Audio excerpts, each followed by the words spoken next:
should be making his own decisions. He's got this helicopter dad. Not my son. I can never understand these conversations and why for us this question is prevalent. I don't understand why for black men who are being involved fathers, you have to pick one, right? And maybe, just maybe, as a black woman, as a black person who has one of these platforms, maybe there are some questions that you may need to turn down. Because you're going to have to pick one. Do you want black men to be present in their kids' lives? Or no? We find ourselves having to explain not only the bad things that we do, but now we have to explain the things that we're supposed to do. Just a few years ago, there was a young man who was at the commitment ceremony, and he was still a child. He was still a teenager, 17, 18 years old, and he was picking a college to go play football at. And his top two prospects, or his top three prospects, I believe, was Tennessee, Alabama, and Florida. And his mom was up there with with a Alabama sweatshirt, and I believe a Tennessee hat, and up under it she had an Alabama hat on, and she did not want him to go to Florida because they were from Alabama. She wanted him to stay close to home, so on and so forth. And he chose Florida, and she got up and walked off the stage. And ladies and gentlemen, that received nearly no attention. So I don't know if y'all know it, but approximately 200 people are drafted, 200 men are drafted to the NFL every year.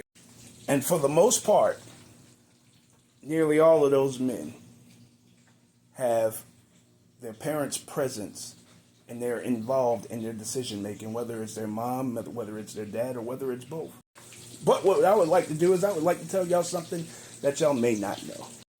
So I guess the thing is, because Deion Sanders played in the league, he went to college, so on and so forth, and he's a coach now, this is the question, right? Here's why I don't understand why it's a question. Years ago, there was these two guys, right? Two quarterbacks. They came out about 4 years apart. Their name, Peyton and Eli Manning. They had a father who played for the New Orleans Saints, my team, back in the 60s, maybe the 70s, something like that. His name was Archie Manning. His name is Archie Manning, and he did not wish, ironically enough, he didn't wish for either of his boys to go play for the same team. For Peyton, San Diego Chargers had the second pick. And for Eli, the San Diego Chargers had the first pick. And what did he announce? That both times, that if the wrong team picked one of his boys, they had one more year of college eligibility and they were going back to school. And nobody said shit. So now, all of a sudden, why is it that the expectation of Deion Sanders is for him to allow his sons to make their own decisions? Ladies and gentlemen, with everything that goes on, when you have the CDC and the responses to the CDC that we've seen, to the point that people don't even acknowledge that that is an actual study that has been provided, and the statistics of it say that black men are the most involved parents or the most involved fathers in the country in their kids' lives. The pushback is extraordinary. Ladies and gentlemen, in my opinion, this is the blueprint that we should have been following in this country, in our existence as free people in this country.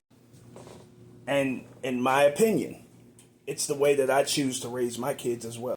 Meaning, my children are being raised to ride on training wheels until they're 18 years old. And when they turn 18 years old, those training wheels come off. Now, I will still walk behind the bike and hold my hand close to the seat in order to keep them from falling.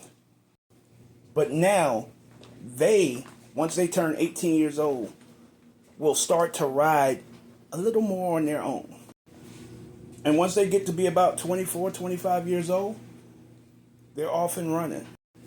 No safety net, no hand behind their seat, so on and so forth. Now, I will always be there for them to come to for advice, and I'll always be there to help whenever they need help and I can help. But I will never stop being their parent, and that's essentially what Dion is saying. Ladies and gentlemen, our children should be able to benefit from our experiences. And that's what Dion is simply saying. So we have to stop asking this question when we see someone doing what they're supposed to fucking do. This question and many other questions. That is it. That is all. God bless. Show.